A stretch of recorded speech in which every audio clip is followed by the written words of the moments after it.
Hello everyone. तो कैसे आप लोग? आई होप आप सभी लोग ठीक होंगे और अपनी अच्छे से पढ़ाई कर रहे होंगे। तो आज हम बात करने वाले हैं बीएमएस फर्स्ट प्रॉफ के अंदर संस्कृत के बारे में। और संस्कृत के अंदर आज देखने वाले हैं विशेष्य विशेषण, ठीक है, या फिर विशेषण विशेष्य भी हम कह सकते हैं।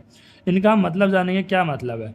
और इससे पहले मैं इनको समझाने से पहले आपको बता देता हूँ, जो लोग पहली बार मेरे चैनल पर आए हैं, तो अगर आप बीएमएस फर्स्ट प्रॉफ से किसी भी सब्जेक्ट की वीडियो ढूंढ रहे हो तो ये मैंने ऑलरेडी अपने चैनल पर अपलोड कर चुके हो, ठीक है। सारे आप सब्जेक्ट के यहाँ पर मैं प्लेलिस्ट बना चुका हूँ, ठीक। तो उस ताकि आपको ढूंढने में भी आसानी रहे, ठीक है। अगर आप अष्टांग हृदय पढ़ना चाहते हैं तो अष्टांग हृदय कंप्लीट कर रखी है, ठीक है, उसकी भी प्लेलिस्ट आपको मिल जाएगी। चरक संहिता की भी आपको पूरी प्लेलिस्ट मिल जाएगी। और क्रिया शरीर हो गया, ठीक है, और जितने पदार्थ विज्ञान हो गया। अगर आपको किसी भी सब्जेक्ट की ढूंढनी है तो आप मेरे प्लेलिस्ट वाले ऑप्शन में जाइए और वहाँ से आप वीडियो को देख सकते हैं।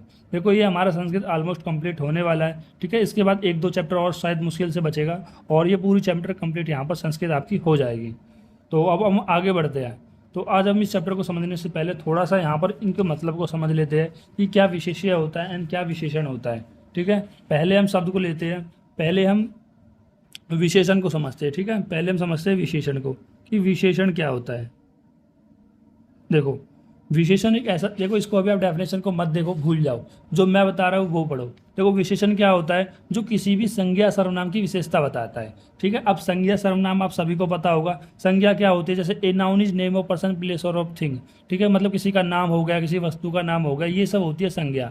और सर्वनाम क्या होती है? बस वही होती है सब, बस संज्ञा को हम वह, यह, तुम, इन सब से जो हम बुलाते हैं तो वो क्या हो जाता है? सर्वनाम हो जाता है, ठीक है। तो संज्ञा सर्वनाम आपको सबको पता होगा। जैसे मैं बोल दूं कि राम जाता है, तो राम जाता है तो राम क्या हो जाएगा? संज्ञा हो जाएगा। मैं बोल दूं वह जाता है तो वह क्या हो जाएगा? सर्वनाम हो जाएगा, ठीक है। अब आपको क्लियर हो गया होगा संज्ञा और सर्वनाम। और इनकी जो प्रॉपर्टी बताता है वो होता है विशेष, ठीक है। अब जैसे प्रॉपर्टी, जैसे मैं बोल दूं कि राम सुंदर है, तो राम क्या है? सुंदर है। तो ये जो संज्ञा, इस संज्ञा की प्रॉपर्टी कौन बता रहा है? सुंदर शब्द बता रहा है। ये जो सुंदर शब्द है वही क्या हो जाएगा? विशेषण हो जाएगा। वही क्या हो जाएगा? विशेषण हो जाएगा। मैं बोल दूं ताजमहल सुंदर है, तो ताजमहल की सुंदरता बताने वाला कौन हो जाएगा? विशेषण हो जाएगा। मतलब जो किसी पद की, किसी वस्तु की जो उसकी विशेषता बताता है उसे ही हम विशेषण कहते हैं, ठीक है। मैं कह दूं कि आपकी गर्लफ्रेंड सुंदर है, ठीक है। तो आपकी जो गर्लफ्रेंड सुंदर है तो सुंदर क्या होगी? उसकी विशेषता बता रही है। और आपकी गर्लफ्रेंड क्या हो गई? विशेष्य हो गई, ठीक है। तो विशेष्य को भी एक बार हम देख लेते हैं। विशेष्य क्या होता है ये मैंने आपको बता दी, जिस पद की विशेषता बताई जाती है। और किसकी बताई जाती है? या तो संज्ञा की विशेषता बताई जाती है या सर्वनाम की विशेषता बताई जाती है। जैसे वही वाला एग्जाम्पल ले लो ऊपर वाला कि राम सुंदर है, राम सुंदर है, तो रामम सुंदरम अस्ति, ठीक है, राम सुंदर है। तो हम इसको कैसे, देखो राम क्या है? राम विशेष्य हो जाएगा, ठीक। अब ये क्या हो जाएगा? विशेषण हो जाएगा। कैसे? देखो मैंने आपको क्या बताया था, विशेषण क्या होता है? जो किसी पद की या फिर संज्ञा सर्वनाम की विशेषता बताता है तो वही क्या हो जाता है? विशेषण। तो ये क्या हो जाएगा? विशेषण। और विशेष्य क्या होता है? जिस पद की या संज्ञा सर्वनाम की विशेषता बताई जाती है। जैसे यहाँ पर राम की विशेषता बताई जा रही है तो राम क्या होगा? विशेष्य। अगर आपको फिर भी समझ में नहीं आया है तो बस आपको एक चीज़ याद रख लेनी है कि जो संज्ञा जो सर्वनाम है वो विशेष्य होता है, और उसके बाद उसकी जो सुंदरता बताई जा रही है या फिर उसकी जो भी मतलब अच्छी बात बताई जा रही है, जिस विशेषता बताई जा रही है वो क्या हो जाता है? विशेषण हो जाता है, ठीक है। तो और भी आप एग्जाम्पल से आप समझ जाओगे जैसे जैसे आप चैप्टर में आगे बढ़ोगे। तो विशेषण में आपको क्या समझना है कि जिस शब्द के द्वारा विशेषता बताई जाती है वह विशेषण कहलाता है, ठीक है। तो और मैं इसके अंदर कुछ आपको बातें बता देता हूँ। इसको आप कैसे समझ सकते हो? जो ये विशेष्य है और विशेषण है, ठीक है, ये दो आपको नोट कर लेने हैं दिमाग में अच्छे से। फिर एक बार और कोरिलेट करा देता हूँ क्या होता है। विशेष्य क्या होता है? कोई भी संज्ञा सर्वनाम जिसकी विशेषता बताई जाती है। विशेषण क्या होता है? ठीक, विशेषण क्या होता है? जिस पद की हम विशेषता बताते हैं। देखो हमारे बुक में क्या लिखा होता है कि विशेष्य जिस पद की विशेषता बताई जाती है और विशेषण जिस पद के द्वारा विशेषता बताई जाती है, कुछ इस तरह से लिखा होता है। लेकिन मैंने आपको आपके टर्म में बता दिया है, आपके शब्दों में बता दिया, ताकि आप यहाँ पर जब क्वेश्चन देखो तो समझ जाओ। जैसे मैं बोल दूँ, मैं यहाँ पर कोई एग्जांपल ले लेता हूँ। देखो वह सुंदर पुरुष है, तो वह सुंदर है, वह, चलो वह सुंदर ही ले लेता हूँ, ठीक है। अब देखो तो यहाँ पर क्या जा की जा रही है? इस वह की इस वह की या इस पद की बोल दो, इस शब्द की बोल दो जो विशेषता बता रहा है। कौन विशेषता बता रहा है? ये सुंदर शब्द बता रहा है, तो ये क्या हो जाएगा? विशेषण हो जाएगा। ठीक है, और ये किसकी बता रहा है? ये सुंदर किसकी बता रहा है? ये जो विशेषण किसकी बता रहा है? वह की बता रहा है, तो ये विशेष्य हो जाएगा। इस तरह से आप नॉर्मल एग्जाम्पल से समझ सकते हो। फिर उसके बाद आपको एक बात और ध्यान रखनी है कि जो ये विशेष्य होता है ये प्रधान होता है, ठीक है, और ये विशेषण होता है ये अप्रधान होता है। अब ये कैसे अप्रधान होता है, हमने कैसे कह दिया, तो इस बात को समझो। देखो यहाँ पर किसकी बताई जाती है भाई? अगर कोई संज्ञा सर्वनाम होगी उसकी तो बताई जाएगी। मान लो अगर यहाँ पर वह ही नहीं होगा तो सुंदर कौन है पता ही नहीं लगेगा ना, तो यही तो प्रधान हो गया। जैसे मैं बोल दूँ तुम बुद्धिमान हो, तो तुम बुद्धिमान हो, या राम बुद्धिमान है, तो बुद्धिमान कौन है? राम हो, तुम हो। तो यहाँ पर विशेषता किसकी बताई जा रही है? तुम्हारी बताई जा रही है। ठीक है, तो इस तरह से जैसे मैं कह दूँ कि तुम्हारा जो पीजी है, तुम्हारा पीजी बहुत बड़ा है, तुम्हारा पीजी बहुत बड़ा है, ठीक है, तो यहाँ पर पीजी क्या होगा? विशेष्य हो गया, और ये बड़ा क्या होगा? विशेषण हो गया, क्योंकि इस पीजी को बड़ा बता रहा है, इसकी विशेषता बता रहा है। अगर मान लो ये पीजी नहीं होगा तो बड़ा क्या होगा? आपको पता ही नहीं लगेगा। तो इसलिए यहाँ पर क्या कहा गया है? जो विशेष्य होता है वो प्रधान होता है। अगर आपको ऐसे भी समझ में नहीं आया तो आप समझिए पदार्थ विज्ञान से। जैसे आपने देखा होगा वहाँ पर द्रव्य है, ठीक है, सॉरी द्रव्य है, ठीक है, इस द्रव्य से बताता हूँ। द्रव्य देखा होगा आश्रय आश्रय भाव, देखो आश्रय आश्रय भाव से समझो आप कैसे। जैसे देखो द्रव्य के अंदर दो चीज होती है, एक होता है गुण और एक होता है कर्म। हर एक द्रव्य के अंदर ये दो प्रॉपर्टी पाई ही जाती है। चाहे मैं कह दूँ ये पेन भी एक द्रव्य है, इसके अंदर भी दो प्रॉपर्टी होती है। पहला इसका कर्म है लिखने का, दूसरा इसका गुण है कि ये कैसे कलर का है, ठीक है, ये नीला है ब्लू है जो भी है, तो ये इसका क्या हो गई? क्वालिटी हो गई। और जो इसका लिखने का क्या होगा? वो कर्म हो गया। चाहे आप कोई भी द्रव्य ले लो, हर चीज़ के दो, उस द्रव्य के अंदर दो चीज़ पाई जाती है, गुण और एक कर्म। ठीक है, अब इस द्रव्य गुण के अंदर हम समझते हैं कि जो द्रव्य होता है वो होता है आश्रय, और जो गुण और कर्म होते वो होते आश्रय। सर ये क्या कह दिया आपने? देखो देखो द्रव्य ही तो अपने अंदर इस गुण को और कर्म को यहाँ पर रहने के लिए जगह दे रहा है।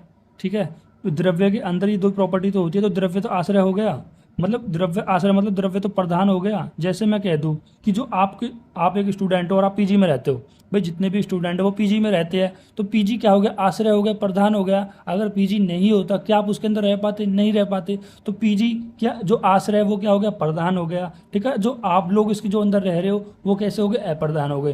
तो इस बात से आप समझ सकते हो जो विशेष्य होता है वो प्रधान होता है, और विशेषण जो होता है वो अप्रधान होता है। यानी कि हम जो विशेषता बता रहे हैं वो विशेष्य की बता रहे हैं। अगर विशेष्य ही नहीं होता तो हम विशेषता किसकी बताते? अगर आपको इतनी बात क्लियर है तो मैं आपको फिर कुछ बातें और बताता हूं। जैसे ये विशेष्य है और ये विशेषण है। अब देखो मैं यहाँ पर एक चीज बताता हूँ कि इन दोनों के अंदर लिंग विभक्ति और वचन सेम रहेगा।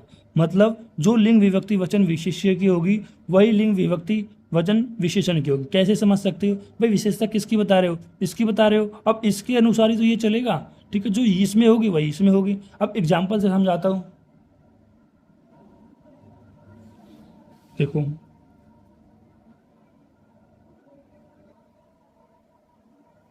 देखो मैंने ले लिया हम्म, मैंने ले लिया सुंदरी बालिका। चलो सुंदरी बालिका ले लेते हैं, सुंदरी बालिका।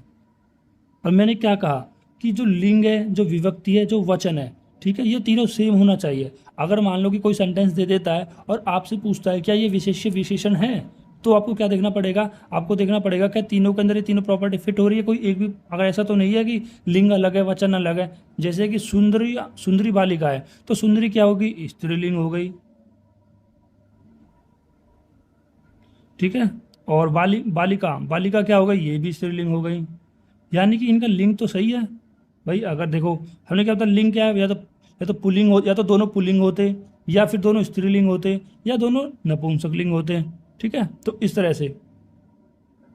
ठीक, तो यहाँ पर इन दोनों का जो लिंग सेम है तो आप कह सकते हो कि दोनों में विशेष विशेषण भाव होता है। ठीक है, देन आप बोल सकते हो वचन, वचन मतलब एक वचन। ठीक है, यहाँ पर ये भी एक वचन होगा, ये भी एक वचन होगा। ठीक है, और विभक्ति यानी दोनों के अंदर क्या लगेगी? प्रथमा विभक्ति लगेगी। तो इस तरह से भी आप समझ सकते हो। जैसे एक और एग्जाम्पल लेते हैं, जैसे मैंने बोल दिया कि राज मोटा है, राज मोटा है, रोहन मोटा है, सात्विक मोटा है। तो यहाँ पर राज मोटा है, तो आप समझिए बात को। तो राज क्या हो गया? पुल्लिंग हो गया। ठीक है, और ये भी क्या हो गया? पुल्लिंग हो गया। तो दोनों ही क्या है, पुल्लिंग है। तो आप कह सकते हो कि हाँ इसमें विशेषण विशेष्य भाव है। अगर मैं ये कह देता कि राज मोटी है, राज क्या हो गया, मोटी है, तो क्या ये विशेषण विशेष्य भाव होगा? तो आप चेक करोगे कि नहीं होगा। क्यों? क्योंकि ये तो पुल्लिंग है और ये स्त्रीलिंग है, तो इसके अंदर कैसे हो जाएगा? भाई मोटी थोड़ा होना चाहिए, तो मोटा होना चाहिए था। ठीक है, बात को आप समझ में आ रही है? ठीक है। अगर देखो अब राज मोटा है तो राज भी एक वचन है, राज भी एक वचन है, और मोटा भी एक वचन है। सर कैसे, सर कैसे, हमें तो समझ ही नहीं आया था।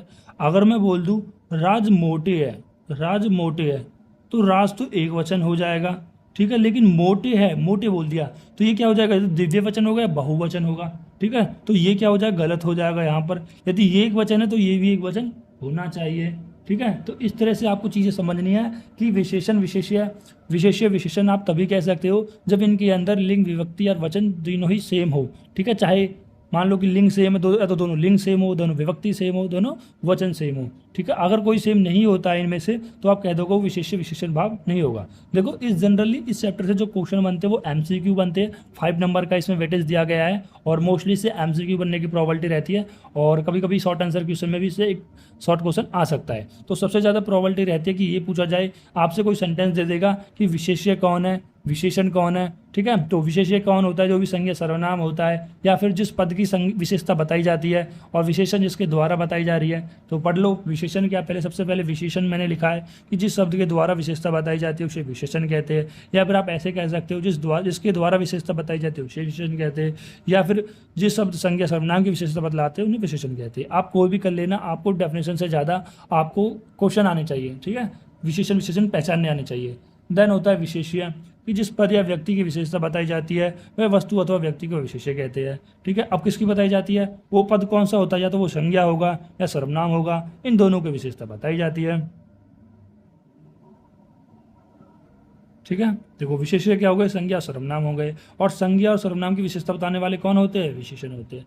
आप क्या एक काम करना, आप एक डेफिनेशन कर लेना, आप नॉर्मली ऐसे याद कर लेना कि विशेष्य क्या होते हैं, नॉर्मली संज्ञा सर्वनाम याद कर लेना। वैसे तो यहाँ पर पद कहना ज़्यादा उचित रहेगा, क्योंकि जरूरी नहीं हर बार संज्ञा सर्वनाम में आए, पद तो कोई सा भी आ सकता है। ठीक है, जैसे ये मान लो कि ये स्टेपलर है, बहुत पैनी है, ये स्टेपलर बहुत अच्छी है, तो जरूर थोड़ी संज्ञा है, मतलब स्टेपलर साइज संज्ञा हो सकती है, लेकिन कोई अदर वर्ड भी आ सकता है। ठीक है, तो आपको समझना है चीज़ों को कि विशेष्य क्या होता है, कोई ऐसा पद जिसकी विशेषता बताई जाती हो, विशेषण जिस शब्द के द्वारा उसकी विशेषता बताई जाती है। नॉर्मल ऐसे कर लेना। एग्जाम्पल, बालक सुंदर अस्ति। ठीक है, बालक सुंदर है, तो यहाँ पर आप कैसे पहचानोगे, देखो बालक सुंदर, ये तो आपको सारी सेंटेंस करना आता ही होगा। ठीक है, जैसे बालक के अंदर क्या लगेगा, जैसे बालक सुंदर है, इसको संस्कृत में कैसे कन्वर्ट करोगे भाई, ये क्या हो जाएगा, कर्ता हो जाएगा, ये क्या हो जाएगा, सुंदर है, इसकी गुण है, कर्म है। ठीक है, तो ये है, तो बालक के अंदर क्या हो जाएगा, हमारे कर्ता लग जाएगा, तो बालक के अंदर प्रथमा लग जाएगा, अकरांत पुल्लिंग वाला। ठीक है, अगर आपने ये नहीं देखा है तो आप कारक वाले को एक बार देखिए, तो अकरांत पुल्लिंग लग जाएगा, तो बालक में ये लग जाएगा, सुंदर कर्म लग जाएगा, सुंदरम हो जाएगा, है का क्या बोलते हैं, मस्ती बोलते हैं, धातु रूप लग जाएगा। ठीक है, तो इसको मैं बार बार आपको नहीं बता सकता हूँ, क्योंकि यार मैं इसको बहुत बार शब्द रूप और कारक में मैंने इसको सबसे ज़्यादा बताया आपको।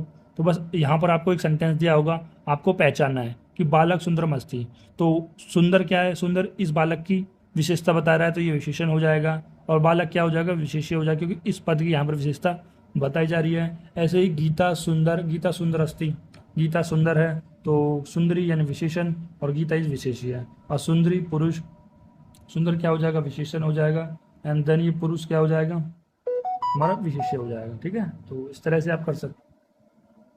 ठीक है, उसके बाद मैंने यहाँ पर कुछ पॉइंट लिखे हैं। जो विशेष्य होता है वो प्रधान होता है द्रव्य की तरह। विशेषण में जो लिंग, जो वचन तथा जो विभक्ति होती है, वह लिंग वही वचन तथा वही विभक्ति विशेषण में भी होती है, जो मैं आपको बता चुका हूँ कि विशेष्य के में जो लिंग होता है, जो वचन होता है, जो विभक्ति होती है, यानी लव एल लिंग विभक्ति वचन। ठीक है, वही विशेषण, देखो जो लिंग विभक्ति वचन विशेष्य में होगी, वही लिंग विभक्ति वचन कह रहा विशेषण में भी होनी चाहिए। ठीक है, जैसे कि मैंने यहाँ पर बताया पुल्लिंग स्त्रीलिंग नपुंसक लिंग है, एग्जाम्पल दिया गया है कि किस तरह से आप देखोगे कि सुंदर क्या है, ये पुल्लिंग है, और बालक भी सुंदर है। ठीक है, सुंदर बालक यानी ये भी पुल्लिंग है, ये भी पुल्लिंग है। सुंदरी का, सुंदरी बालिका, तो ये भी स्त्रीलिंग है, ये भी स्त्रीलिंग है। और सुंदरम बनम, सुंदर बनम यानी बन सुंदर है, तो सुंदरम बनम क्या हो जाएगा, ये भी नपुंसक लिंग है, ये भी नपुंसक लिंग है। इस तरह से आप समझ सकते हो। और भी यहाँ पर देखा राज मोटा का एग्जाम्पल भी दिया गया है कि राज विशेष्य हो जाएगा, ये विशेषण हो जाएगा। और इन दोनों के अंदर क्या होना चाहिए, विशेष्य विशेषण के अंदर लव सेम होना चाहिए दोनों के अंदर। और कुछ इसके निम्नलिखित प्रमुख कार्य बताए गए हैं, ठीक है, कि जो विशेषता होती है, जो विशेषण होता है, मतलब जो विशेषण होता है, विशेषण आप जानते हो ना कौन होता है, जो विशेष्य की विशेषता बताता है, ठीक है। जैसे मोटा है तो ये विशेषण हो गया, तो इनसे क्या होता है, इनके कुछ कार्य बताए गए हैं कि वो विशेषण विशेषता बताता है, किसी चीज़ की विशेषता बता रहा है। जैसे मोहन सुंदर है तो विशेषण कर क्या रहा है, मोहन की विशेषता बता रहा है। हीनता बता रहा है कि उद्दंड बालक, हीनता भी बता सकता है विशेषण। और विशेषण क्या कार्य करता है, अर्थ सीमित करता है, किसी का अर्थ भी सीमित कर सकता है। जैसे बोलते हैं कृष्ण सर्प, कृष्ण सर्प मतलब काले काला सर्प, ठीक है, मतलब एक तरीके से उसका सीमित कर दिया। अगर मैं बोल दूँ कि वो सांप था, ठीक है, वो मुझे पता नहीं है, बस मैंने सांप देखा था, लेकिन मैं बोल दूँ कि काला सांप था, तो मैंने यहाँ पर क्या कर दिया, अर्थ को सीमित कर दिया कि कोई और सांप नहीं था, काला सांप था। संख्या निर्धारित करना, संख्या निर्धारित करना मैं बोल दूँ कि पार्क में बहुत सारे बच्चे यहाँ पर उद्दंड कर रहे हैं, ठीक है, शोर मचा रहे हैं, तो मुझे नहीं पता कितने, लेकिन मैं बोल दूँ कि एक बालक मचा रहा है, दो बालक मचा रहे हैं, तो यहाँ पर हमने संख्या सीमित कर दी। देन उसके बाद मात्र परिमाण करना है, मात्र या बोल दो परिमाण बोल दो, मात्रा बताना एक तरीके से, ठीक है। मैं बोल दूँ कि मुझे बहुत सारा अनाज चाहिए, मैं बोल दूँ मुझे 1 किलो चाहिए, 2 किलो चाहिए। जैसे पहले के ज़माने में द्रोणो बही, मतलब ब्रही चावल का होता है, द्रोण मतलब ऐसे एक मुट्ठी पुट्ठी वगैरह होता होगा, ठीक है। तो इस तरह से तो ये 5 चीज़ होती है, पहला विशेषता, दूसरा हीनता, अर्थ सीमित करना, संख्या को निर्धारित करना और मात्रा बताना। ये यहाँ पर विशेषण की 5 विशेषताएं होती है। अब देखो यहाँ पर आता है विशेषण के भेद। देखो विशेषण के जो भेद होते हैं हर एक बुक में अलग होते हैं, इंटरनेट पर अलग होते हैं, और आप किसी न किसी से पूछोगे तो विशेषण के जो भेद है वो अलग अलग होते हैं, ठीक है। मैंने यहाँ पर आपको विशेषण के 5 भेद बताए हैं जो कि आपके लिए मोस्ट इंपॉर्टेंट है। देखो एमसीक्यू शायद ऐसा नहीं आएगा कि विशेषण के कितने भेद होते हैं, ठीक। तो सबसे पहले जो भेद होता है विशेषण के, तो मैं ये विशेष्य नहीं बता रहा हूँ, विशेषण बता रहा हूँ, ठीक है। ये भी आप ध्यान रखना है मैं किसका बता रहा हूँ। तो पहला होता है गुणवाचक, जिन विशेषण से गुण की, गुण अर्थात संज्ञा सर्वनाम के रूप, रंग, आकार, स्वभाव, दशा आदि का बोध हो। सिंपल सी बात है, जो भी संज्ञा है, सर्वनाम है, ठीक है, जो भी वो पद है उसका रूप बताना, रंग बताना। भाई गुण क्या है, क्वालिटी है, भाई वो कैसे कलर का है, कैसा स्ट्रक्चर है, कैसा शेप है, कैसा नेचर है, कैसी इसकी डायरेक्शन है, ठीक है। तो ये सब जो बता रहे हैं वो किसके अंदर बता रहे हैं, क्वालिटी के अंदर, गुणवाचक के अंदर, ठीक है। जैसे एग्जाम्पल महान पुरुष है, ठीक है, महान पुरुष क्या हो जाएगा, वो पुरुष की महानता बता रहा है, विशेषण बता रहा है। चतुर बालक, अब चतुर बता रहा है कि वो बालक कितने चतुर है। रगुण वृद्ध यानी बूढ़े को रोगी बूढ़ा है, ठीक है, तो ये भी इसके गुण बता रहे हैं। मधुर गीतम, गीत मधुर है, तो ये भी इसके गुण बता रहे हैं। तो अगर आपसे कोई सेंटेंस दिया जाएगा और आपसे पूछा जा सकता है कि वो कौन सा विशेषण है, गुणवाचक है, संज्ञावाचक है, तो आप नॉर्मली पहचान लोगे कि गुण के अंदर जो भी संज्ञा सर्वनाम हो गया, जो भी वो पद होगा, उसका रूप क्या है, रंग क्या है, आकार क्या है, स्वभाव क्या है, दशा क्या है, इन सब से आप पहचान सकते हो। धन संख्यावाचक, जैसे नाम से क्लियर है, ठीक है, मतलब यहाँ पर संख्या का बोध होगा, ठीक। जैसे कि जिस विशेषण से संज्ञा सर्वनाम का संज्ञा का बोध होता है, ठीक, वो भी 2 प्रकार का होता है, एक निश्चित संख्यावाचक, एक होता है अनिश्चित संख्यावाचक। जैसे मैं कह दूं कि एक बालक है, 2 बालक है, वो निश्चित हो गई, सर्टेन हो गई, इससे पता लग गया। मैं बोल दूं ये 1 पेन है, 2 पेन है, ठीक है, और मैं बोल दूं कि ये बहुत सारे पेन है, तो ये क्या हो जाएगा, अनिश्चित वाचक, ठीक है। तो ये होता है यहाँ पर निश्चित संख्यावाचक और अनिश्चित संख्यावाचक, ठीक। एक बालक, 2 बालक निश्चित हो गया, लेकिन बोल दूं कुछ लोग, कुछ पेन, तो ये अनिश्चित हो गया। फिर मैं बोल दूं कि परिणामवाचक, परिणामवाचक जिन विशेषण से संज्ञा सर्वनाम के नाप तोल का बोध होता है, ठीक है। परिणाम क्या, देखो 2 टर्म होती है, एक परिमाण, एक होता है परिणाम, ठीक है। आप इनमें कभी भी कंफ्यूज मत होना, परिणाम, परिमाण। देखो मैंने यहाँ पर एक गलत लिख दिया है, परिणाम नहीं होगा, परिमाण होगा, परिमाण। परिणाम तो रिजल्ट होता है, परिमाण होगा, ठीक है, यानी नाप तोल वाला, ठीक। मतलब परिमाण मतलब कितना परिमाण है, कितनी मात्रा है उसकी, ठीक है। तो वो जिन विशेषण से संज्ञा सर्वनाम के नाप तोल हो, मैंने बताया ना कि 1 किलो, 2 किलो, नाप तोल की बात हुई है कि अल्प जलम, जल कम है, जल 4 किलो है, ठीक है, 2 किलो, 1 किलो, 1 दर्जन केला है। तो ये सब जब भी नाप तोल वाला किसी वाक्य में आपको दिख जाए तो वहाँ पर आप पहचान सकते हो कि वहाँ पर जो विशेषण है वो परिणामवाचक विशेषण है, ठीक है। अगर कहीं संख्या की बात हो रही है तो आप संख्यावाचक देखना, अगर कहीं परिमाण की बात हो रही है, नाप तोल की बात हो रही है, किलोन में बात हो रही है, ठीक है, तो वहाँ पर आप परिणामवाचक। अगर उसके किसी की सेंटेंस में किसी वाक्य गुण की, जो भी संज्ञा सर्वनाम उनके गुण की बात हो रही है तो गुणवाचक। देन होता है सर्वनामिक। सर्वनामिक में क्या होता है, जिन सर्वनाम का प्रयोग विशेषण के रूप में होता है, जो भी सर्वनाम होता है, जैसे सर्वनाम क्या होता है, वह, यह, जैसे वह छात्र पढ़ता है तो वह क्या है, सर्वनाम है, तो इस सर्वनाम पे यहाँ पर विशेषण के रूप में प्रयोग होगा, तो वह का क्या हो जाएगा, सर्वनाम विशेषण हो जाएगा, छात्र क्या हो जाएगा, विशेष्य हो जाएगा। बस, तो सर्वनाम प्लस संज्ञा इस काल सर्वनाम संज्ञा बन जाता है। ये इतना खास इंपॉर्टेंट है नहीं। देन उसके बाद हम बात करते हैं तुलना बोधक के बारे में। अब तुलना बोधक का मतलब नाम से ही क्लियर, तुलना करना यानी कंपेयर करना। किसकी कंपेयर करेंगे यहाँ पर, दो या दो से अधिक पदार्थ या भावों के गुण का, भावों के, देखो दो पदार्थ की तुलना कर सकते हैं, उनके भावों के गुण की तुलना कर सकते हैं, उनके रूप की तुलना कर सकते हैं, उनके स्वभाव की तुलना कर सकते हैं, उनकी स्थिति के, ठीक है, इन सभी की जो तुलना करते हैं वो होते हैं तुलनात्मक बोधन विशेषण। ठीक है, और इनकी तीन स्थिति होती है। जैसे एक होता है सामान्य विशेषण। देखो सामान्य विशेषण में क्या होता है, जैसे अगर मैंने बताया कि वह सुंदर है तो वो केवल एक की बात कर रहा है। तुलनात्मक विशेषण, अब तुलना किसके बीच में होती है, दोनों के बीच में होती है। ठीक है, तो सुंदर तरफ। ठीक है, उत्तरात्मक विशेषण यानी कि अब बहुत सारे लोगों के बीच में बताया जा रहा है। जैसे बोल दिया कि तुम और तुम्हारे भाई में तुम ज़्यादा सुंदर हो तो तुलनात्मक हो गया। लेकिन अब बोल दिया कि तुम पूरी क्लास में सुंदर हो, ठीक है, तो वो क्या हो गया, उत्तरात्मक विशेषण हो गया। ठीक है, और जब भी तुलनात्मक क्वेश्चन में हमें क्या लगता है, पांचवी विभक्ति लगती है। ठीक है, क्योंकि देखो आप इसको कैसे पहचान सकते हो कि जो तुलनात्मक विशेषण होता है उसमें तर लगा होता है, तर से भी आप पहचान सकते हो। और उत्तरात्मक विशेषण आप तम से पहचान सकते हो, तम के अंदर क्या लगता है, यानी उत्तरात्मक विशेषण के सातवीं विभक्ति लगती है, और तम से आप पहचान सकते हो। जिसमें तम लगा होगा उसमें सातवीं विभक्ति लगी होगी, जिसमें तर लगा होगा उसमें पांचवीं विभक्ति लगी होगी। और गाइज यही हमारा चैप्टर यहाँ पर कंप्लीट होता है। अगर आपको कोई भी डाउट आता है तो आप कमेंट सेक्शन आपके लिए खुला हुआ है, वहाँ पे जाकर कमेंट कर सकते हो। और अगर आप वहाँ से कमेंट नहीं करना चाहते हो तो मैं अपना नंबर भी दे सकता हूँ। ठीक है, ठीक है, डिस्क्रिप्शन के अंदर भी दे रखा हूँ 7289009290। अगर आपको नोट्स चाहिए या फिर कोई भी डाउट है तो आप इस नंबर पर मुझे कॉन्टैक्ट कर सकते हो।